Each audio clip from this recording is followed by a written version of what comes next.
Ombudsman Remulla versus Senator Marcoleta and Iglesia ni Cristo. Plunder issue. Sa ngayon, Dad, nagrally ang mga taga-Iglesia ni Cristo sa EDSA at hinarang nila ang traffic. Nung starting 4 a.m. pa lang nag-gathering na sila, tsaka hinarang nila dun sa White Plains Avenue a day after the White Ribbon Rally, no? So, pinakita nila with the strength of 10,000 people, talagang they flooded the streets of EDSA, creating havoc and traffic, basically paralyzing one of Metro Manila's main arteries. Basically, ang pinaglalaban nila, bakit daw kinasuhan si Senator Marcoleta ni Ombudsman Remulla ng plunder. Ang issue daw kasi ng plunder dun sa kaso na yun, yung campaign contributions daw ni Marcoleta na hindi daw niya dineclare. Kinlear na daw siya sa COMELEC nung kasong yun. Ang COMELEC daw ang talaga naghahawak ng mga issue pagdating sa mga eleksyon at kampanya at campaign contributions. Bakit biglang pumasok tong si Ombudsman? Ngayon naman sinasabi plunder daw yun. Una, COMELEC na nag-clear sa kanya. Pangalawa, ano ba talaga ang ibig sabihin ng plunder? Di ba daw galing sa kaba ng bayan yun? Ito, campaign contribution nga to. Kaya nagkakaroon ng protest dito na parang pinupolitika daw. Yun ang sinasabi ng mga taga-INC dun sa kalsada na pinupolitika daw tong si Senator Marcoleta for being an opposition to the current administration. Ano nakikita mo dito, Dad? Well, kasi kung aalalahisin mo talaga, kung unawain mo kung ano yung nangyayari, no? Kasi nga ang sinasabi nga ng mga taga-iglesia at saka sinasabi rin nila Senator Marcoleta, no? Kasi bakit nga pinag-iinitan siya, no, for this campaign contribution na sinasabi natin, no? Kasi may 75 million na kanyang natanggap nung kanya nangangampanya at nagkaroon ng problema dito kasi parang nagkulang sa deklarasyon ng mga detalye, no? So yun ang parang pinaka-issue dito, no? So yun ang sinasabi nila, no? So ang sa ombudsman naman, kung titingnan mo, ang sinasabi naman kasi nila, kahit naman sabihin mong hindi galing sa gobyerno yung pera na more than 50 million kasi pag plunder case, it has to be 50 million and more, no? So kahit na hindi galing sa gobyerno yung pera dahil galing nga sa mga pribadong tao, pero kung ito ay may kinalaman, let's say mapapatunayan nila o meron silang sapat na ebidensya na mag-uugnay na itong perang to ibinigay dahil sa may makukuhang pabor ang mga taong ito dahil sa kanyang kapangyarihan o sa kanyang posisyon, then pwede pa rin maging plunder case yun. Yun naman ang punto de vista ng ating ombudsman. Pero ang punto de vista naman ng Iglesia at ni Senator Marcoleta, number one, na-clear na nga siya ng COMELEC. Kasi kung ito tungkol sa campaign contribution, dapat ang issue dito tungkol sa politika sa COMELEC, no? Kung na-clear naman siya, bakit pa siya kinakailangang kasuhan? So yun ang dalawang panig, no, pinag-uusapan natin dito. Kaya lang bakit naggagalaiti yung mga ibang kampo katulad ng sinasabi natin mga kampi ni Senator Marcoleta, kasi nga meron ding kwento yan, ikukwento natin, no? Maibahagi natin para makita ng mga kababayan natin kung bakit ano tong isyong ito. Meron kasing isang bahay na maganda at malaki at may dalawang mag-asawa, may mag-asawa doon na mayaman na nilooban ng isang maskuladong magnanakaw, no, isang gabi, no. So tinali sila, ginapos sila pareho mag-asawa. Yung babae nandoon sa kama, tinali, yung lalaki tinali naman sa upuan, ano, sa baba, sa sopa, no. So habang nandoon yung magnanakaw at kinukuha yung mga gamit nila, nilapitan niya yung babae, tapos may binubulong siya, parang nakita nung lalaki, nung husband niya na parang hinahalikan, pero actually may binubulong pala yung magnanakaw dun sa babae, no? So nung pag-alis then tumayo yung magnanakaw, no, pumunta sa kubeta. So nagsalita yung lalaki, yung husband, no, na tinali sa meso pa nung kwarto nila. Sabi niya, sweetheart, mukhang gusto kang gahasain ng magnanakaw na to, no? So sabi niya, maskulado yan. Pag lumabang ka, baka patayin ka pa niya o masaktan ka pa. Mabuti kaya sakyan mo na lamang at pagkatapos saka na lang tayo gaganti pagka nakatakbo yan, no? Saka na lang natin siya kakasuhan, pahabol natin. Pero ibigay mo na lang muna kung ano yung gusto niya para hindi ka na masaktan at hindi na rin ako sasaktan, ano? Para matuwa siya. Sabi nung asawa niya, honey, sweetheart, hindi ako ang gusto niyang gahasain. Sabi niya nung lalaki, bakit siya nagpunta sa kubeta? Anong ginagawa niya ron? Sabi niya kasi binulong niya sa akin na bakla daw siya. At tinatanong niya kung saan siya pwede makakuha ng KY jelly dahil ikaw daw yung gagahasain niya. So itong kwentong to, kaya natin nakwento kasi nga minsan akala natin yung isang tao ang dapat parusahan o dapat kumbaga magsakripisyo. Pero yung pala ikaw yun pala ang ikaw naman yung may kasalanan, no? Ikaw naman yung sasaktan pala o ikaw naman yung gagahasain. So kaya natin nakwento to kasi nga bakit ba nagagalaiti yung kanilang kampo? Kasi ang sinasabi kasi ng ibang kababayan natin, and meron nga kasi mga flood control scam pa na nangyayari. Hindi pa nga ninyo nahuhuli yung mga sinasabi ninyong big fish na sinasabi nila. Tapos ito inuuna ninyo itong isang tao, isang senador na dahil kasalungat sa inyong mga paniniwala at paninindigan, gusto yung hanapan ng mali. Kaya dito yung dahilan kasi nagkakaroon ng problema, yung perception na tinatawag natin na parang ang tingin ng madla, ginagahasa mo yung isang tao na ikaw naman pala dapat ang dapat gahasain, no? Kasi ibig sabihin hindi mo pa nalulutas yung problema dito, hindi mo pa pinatutunayan na talagang hinahabol mo yung mga may kasalanan, hinahabol mo yung isang tipong malamya pa o malambot pa o mahina pa yung mga ebidensya laban sa kanya. Kasi katulad sinasabi natin, napakahirap din kasi patunayan na halimbawa si Senator Marcoleta, makakasuhan mo ng plunder dahil nga yung parent tinanggap niya, ginamit yung posisyon niya. Kaya paano mo iugnay yun? No? Kasi nga siyempre senator lang naman siya, wala naman siyang executive power to grant contracts or to grant anything, no? Pero unless of course mapatunayan, halimbawa siya yung naglalabi in favor of them, siya yung nanging influensya ng ibang government officials to lobby for them, then maybe that is possible, but you have to have sufficient proof for that, medyo mahirap patunayan yun. So kumbaga wala pang pinapakitang sapat na ebidensya ang ating pamahalaan, kaya nga naggagalaiti yung kampo naman ng sinasabi nating mga maka-Duterte, no? Kaya nga sinasabi nila parang nagni-nitpicking, no? Kumbaga tinitira lamang yung mga hindi kakampi. Kaya yun ang nagiging sentimento ng ating mga kababayan. Kaya hindi rin natin sila masisi kung merong ganong klaseng sentimento dahil nga hindi pa tapos yung flood control kumbaga investigation na dapat mas importante sana na unahin nila dahil pera o kaban ng bayan ang winaldas dito. Samantalang ito, okay, assuming na may irregularity dito, may illegal aspect ito, pero bakit parang minamadali at hindi nyo minamadali naman yung isang problema na mas malaki pa at mas marami pang sangkot na hindi pa nakakasuhan? Yun ang issue dito. Ngayon, Dad, dahil sa INC rally na to na nangyari, na walang announcement, hindi alam ng maraming tao ito na magkakaroon ng rally dito sa EDSA. Maraming naperwisyo at maraming na-hassle kasi dahil na-block ang EDSA northbound. So maraming tao nagagalit sa INC na bakit nila ginawa ito. Siyempre na-hassle sila. Siguro Dad, yung mga iba nagsasabi, kung galit kayo sa Malacanang o sa mga senador, mga congressman, hindi ba dapat kayo mag-rally dun sa harap ng Malacanang o sa harap ng Senate o sa harap ng Congress para ipakita nyo yung galit sa kanila? Kasi yung na-punish dito sa kanilang rally, hindi yung mga senador or hindi yung ombudsman, hindi si President Bongbong Marcos, kundi yung mga regular citizens na dumadaan lang at dumadaloy sa EDSA na gusto nilang pumunta sa trabaho nila on time. Ngayon, marami sa kanila either na late or magiging absent. Anong masasabi mo nun, Dad? Well, tingnan natin kung ano yung pakay kasi, no? O ano yung objective ng iglesia at saka ng mga kampi ni Senator Marcoleta. No? Siguro yun ang main objective nila para sa ganun maperwisyo ang mga mamayan at magising sila, no, sa mga injustice na nangyayari, no. Pero in fairness, bakit naman nadadamay pati yung iba? So din yung another point of view na sinasabi natin dito. So dapat sana tama yung sinasabi mo, kung ang kanilang issue sa ombudsman, dapat doon sila sa ombudsman mag-rally para nang sa ganun magising nila yung ombudsman na mukhang medyo hindi patas yung timbang ng katarungan o ng hustisya. So dapat tama yun para hindi maperwisyo sa ibang tao. No? Pero kahit nagawin nila sa ombudsman yun, ma-storbo rin yung mga taga-Commonwealth Avenue kasi ang ombudsman sa may Commonwealth, di ba?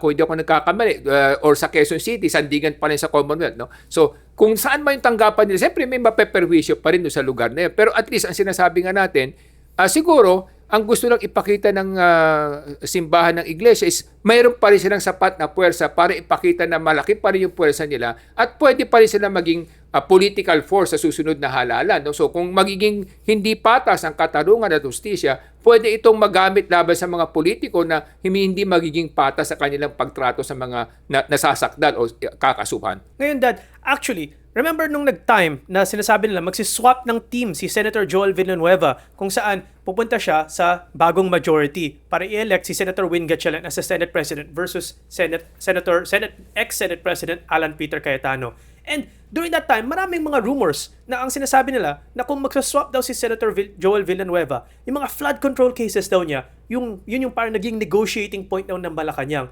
na they won't file cases against him regarding his flood control kung mag-switch team siya para manalo si Senator Win Gatchalian as a new Senate President. And there's an irony to the rally today. Kasi yung rally nga today ng INC was about parang pinopoliticize daw ng ombudsman ang case o mga kaso against Senator Marcoleta. And at the same day na nagkaroon ng rally, basically, in-announce ng ombudsman na ayaw daw i-accept ng ombudsman ang mga DOJ findings about the flood control probe regarding Senator Joel Villanueva. So do you think that the INC is actually correct? That their rally here today is just? Kasi yun nga, technically, pinoliticize nga nila ang mga kaso. They're basically saying na Joel Villanueva is going to be scot-free. And usually, ang link nga is dahil ba nag-switch siya ng teams or dahil ba mali talaga ang findings ng DOJ. But syempre, whether or not that's true, is it really looks like dahil nag-switch siya ng teams, yun, parang naging protected person na siya because now he's with Malacanang side and he's now an anti-Duterte senator. What do you think, Dad?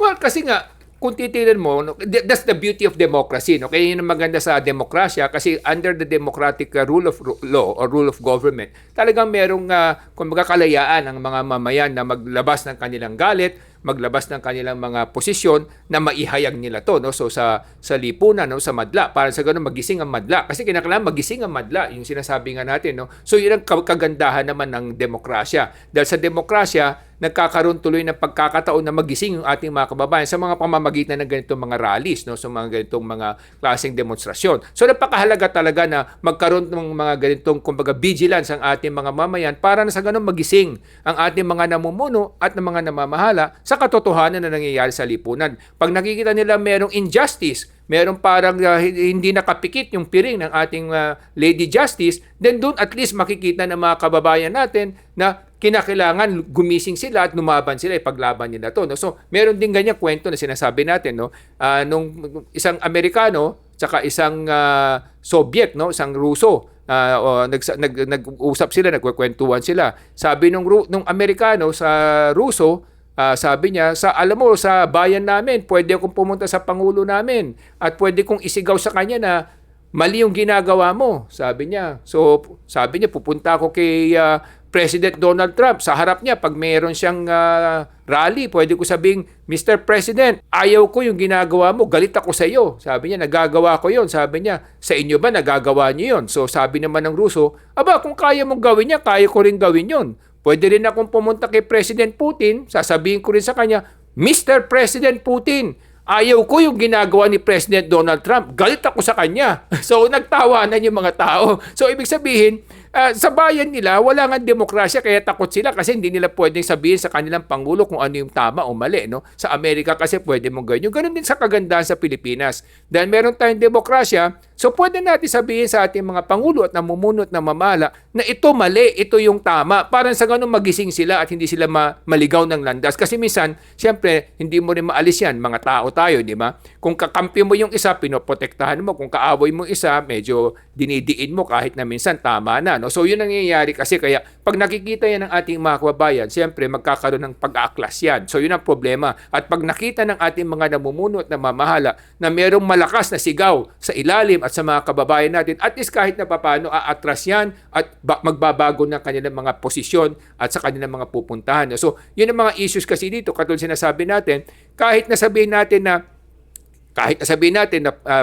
hindi nila kakasuhan si Senator Villanueva ngayon kahit na sinasabing may ebidensya, pero wag natin kakalimutan under democracy kasi nagpapalit-palit ng gobyerno. So pag nagpalit ang gobyerno at yung mga ebidensya nandiyan, eventually pwede pa rin isampa yun, no? So yung sinasabi natin, lagi may katarungan, no? Lagi may katarungan sa lipunan at laging merong kamay ang Panginoon sa mga nangyayari sa ating bayan, no? So yung nga lang, minsan maging mahinahon tayo, maging pasensyoso tayo kasi minsan if justice cannot be served now, there will always be justice. It's a matter of when, it's a matter of how, it's a matter of what, no? So it will always happen. It's just a matter of time. Nasa Proverbs yan, kung bubuksan niyo yung Biblia ng natin, no, nasa Proverbs yan, no, nakasaad yan na laging may katarungan na mangyayari. So, lahat ng mga gumawa ng mali, laging magbabayad yan. It's a matter of when, it's a matter of how. Ngayon naman, Dad, ang sinasabi ng mga ibang commentators, hati eh.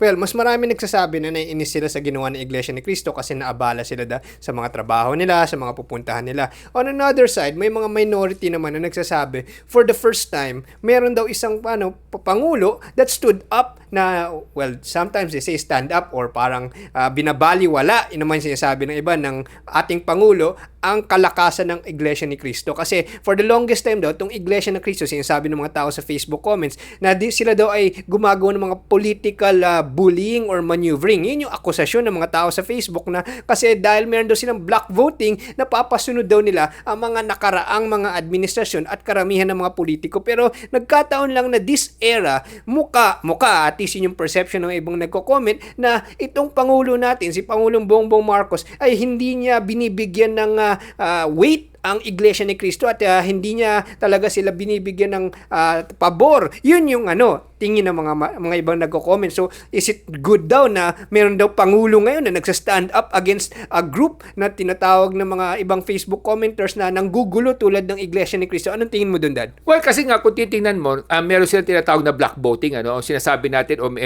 minsan ayaw niya sabing black voting, pero sabihin na lang natin na ang samahan kasi ng Iglesia ni Cristo, ang kanilang relihiyon, pag kung ano yung sinabi ng kanilang pinuno, yun ang sinusunod ng mga kakampi nila o kasapi nila. No? So yung tinatawag nila yung force, yung political force na sinasabi natin, kadalasan sinasabi nila mga 2 million ng voters na yan na more or less hawak nila o kaya nilang pasunurin o kaya nilang sabihan. Pero siyempre, depende rin kasi yan. That's why yung maganda rin sa ating konstitusyon ng Pangulo kasi 1 term lang. So pag 1 term ka lang at naihalal ka at gusto mong patakbuhin ng maayos sa Pilipinas, gagawin mo yun dapat kasi hindi ka na nag-iisip ng re-eleksyon. So yun ang kagandahan sa ating konstitusyon na ang Pangulo isang termino lamang, 6 years. Pero may mga nagsasabi naman, 6 years is too long for a bad president and 6 years is too short naman for a good president. Pero right now, that's also one of the reason why if you're a president, you don't even have to worry about whose opinion kasi you will only serve 1 term. Of course, ang kinakatakutan mo lang diyan, ma-impeach ka, 'di ba? So yun lang ang problema doon. Pero again, para ma-impeach ka naman, kinakailangan napakalakas din ng mga grounds and evidences against you. Pero mahirap din normally to impeach a president, So napakahaba ng proseso at napakahirap gawin. So that's why kung sinasabi natin na the reason na hindi niya pinapatulan kasi nga sa tingin niya 1 term lang naman siya, siguro that's good also for the country kasi kahit na hindi lang naman iglesia, may other forces din minsan na gustong impluwensyahan ng pamahalaan at gobyerno. So at least kung isang termino lang yung Pangulo at hindi naman siya nag-iisip ng kung ano pang ambisyon, makikita natin Kasi kung may ambisyon yan at meron pa siyang gustong mga gawin, siyempre siguro sasakyan niya yan. So yun ang kagandahan naman dito yung sa demokrasya natin. Pero on the other side of the coin naman, siyempre ang iglesia naman, kung hindi rin sila magsasalita at hindi rin sila magpapahayag ng kanilang damdamin sa mga nakikita nilang mali, hindi rin magigising yung ating mga namumuno at namamahala. So it works both ways. So it works good for the country na ibig sabihin yung Pangulo, hindi niya binibigyan ng pansin kung sino man yung puwersa na yan dahil anyway, isa lang naman yung termino niya, saka wala na siyang mukha, wala na siyang ibang ambisyon. Yun namang iglesia naman, kung hindi rin naman sila magsasalita, hindi rin sila magpapahayag ng ganyan mga klaseng rally at demonstration, kung may nakikita sila mali, hindi rin magigising yung mga namumuno at namamahala. Kaya mga kabayan, dito sa Ilocano Defenders Party List, naniniwala kami na kailangan ng edukasyon ng taong bayan para maintindihan nyo kung ano ba yung nangyayaring kaguluhan dito sa lipunan. Kasi minsan ang daming mga one-sided opinions at hindi natin nakikita yung kabuuang nangyayari. Kaya napaka-importante ng edukasyon para maintindihan ng bawat tao kung sino dapat ang paniwalaan natin. Para sa edukasyon, ako si Morgan Sain, yung coach ng bayan. Mga kababayan, kailangan natin ng mga better government officials and better government leaders na ang goal nila ay para sa Pilipinas at hindi para lang diin ang mga kalaban nila. Kailangan maging unbiased ang mga government officials natin. They need to look at everyone. Kung may kasalanan sila lahat, hindi dapat silang lahat ay sampahan. Hindi pwedeng ipabor ang isa at i-protect ang iba. Kaya kung gusto natin ng better government leaders, kailangan natin itaas ang antas ng edukasyon para tayo mga Pilipino, pipili tayo ng better leaders para mas maganda ang ating kinabukasan. Kaya yun ang layunin ng Ilocano Defenders Party List. Ako po ay si Solomon Sai, ang inyong kuya ng bayan. Gusto niyo ba magkaroon ng mas maayos na kabuhayan? Nais niyo ba magkaroon ng matiwasay na kinabukasan ng inyong mga anak at ating mga kabataan? Gusto niyo bang umuwi sa isang tahanan na meron kayong kapayapaan sa inyong damdamin Ang dapat po nating isipin mga kababayan, kung tayo ay maghahalal at magluluklok ng mga tao sa pwesto at sa gobyerno, isipin natin ang ating kinabukasan, ang ating katiwasayan, ang ating kapayapaan. Kaya dapat tayong magdasal, humingi ng gabay sa ating Panginoon kung sino yung mga dapat nating iluklok at ihalal sa mga susunod na halalan. Ako po si Michael San, yung dad ng bayan.